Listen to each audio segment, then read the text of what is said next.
Welcome to the Explainer. Today we're diving straight into the underlying mathematics and operations that make quantum computers so, well, incredibly powerful. We're going to take a detailed journey right into the mechanics of the quantum search. So picture this, you're trying to find one specific phone number in a completely unsorted directory of 10,000 entries. You've got no name to guide you, just raw data. How long do you think it would take a standard classical computer to track it down? It literally has to guess and check, right? Matching your target against every single entry, one by one.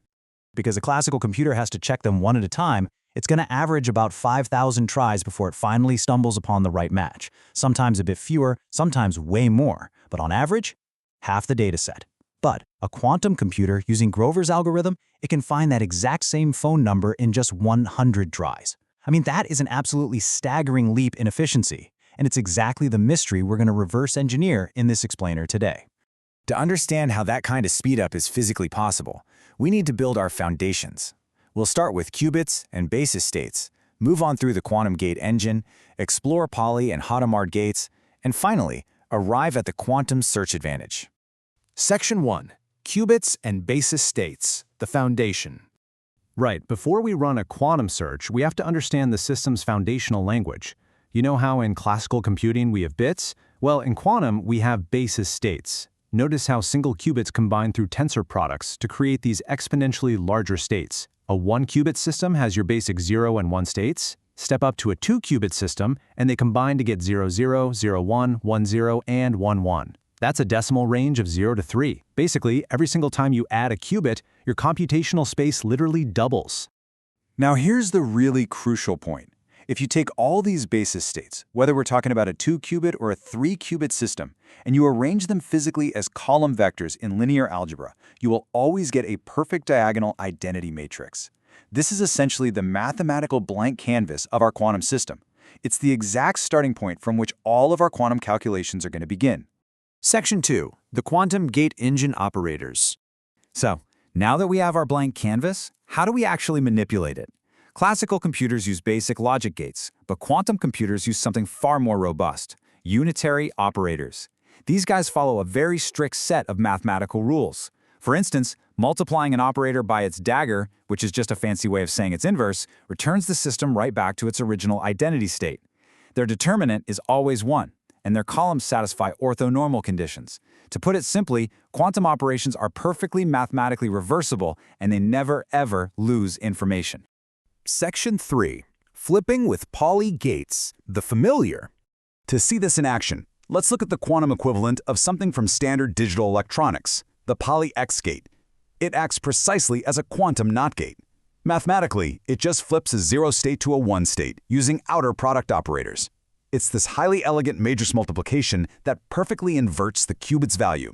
To really grasp what's happening here, visualize a qubit as a globe, a geometric representation we call the block sphere. Applying that Pauli X gate perfectly flips your point from the North Pole, which is our 0 state, all the way down to the South Pole, our 1 state. It's just a clean 180-degree mathematical flip. Section 4. The magic Hadamard gate. Now, while flipping bits from pole to pole is definitely useful, it doesn't give us that massive speed advantage we're chasing, right? The real superpower here requires leaving the binary world behind entirely. Applying a Hadamard gate to a 0 state doesn't just flip it, it creates a superposition.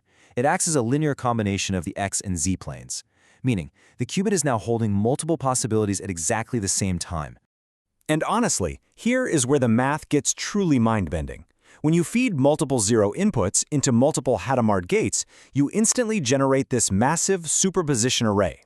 This single state simultaneously represents every single number between 0 and 2 to the power of n minus 1. You aren't just processing one simple binary string anymore. You've created an array of all possible states existing at once. Section 5. The quantum search advantage. Which brings us completely full circle to that massive haystack we talked about at the beginning, those 10,000 unorganized phone numbers. Because the Hadamard gate allows the quantum system to hold all 10,000 possibilities in a single array simultaneously, we can run Grover's algorithm. Instead of checking entries one by one, it manipulates the superposition to amplify the correct answer. It literally only needs the square root of n operations to find the right needle. And the square root of 10,000? Exactly 100. As the instructor points out in the source material, this immense reduction from 5,000 manual checks down to just the square root of the total data set, that is the true defining nature of the quantum advantage. It isn't just about making microchips run faster. It's about fundamentally changing the mathematical geometry of how we search for data.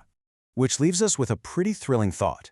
If a handful of quantum gates can completely rewrite the rules of data searching, making the impossible suddenly trivial, how will society change when this technology scales up and actually reaches our everyday devices? What once took thousands of lifetimes to compute might soon just take an afternoon. Thanks for joining me on this explainer, and remember, keep questioning the impossible.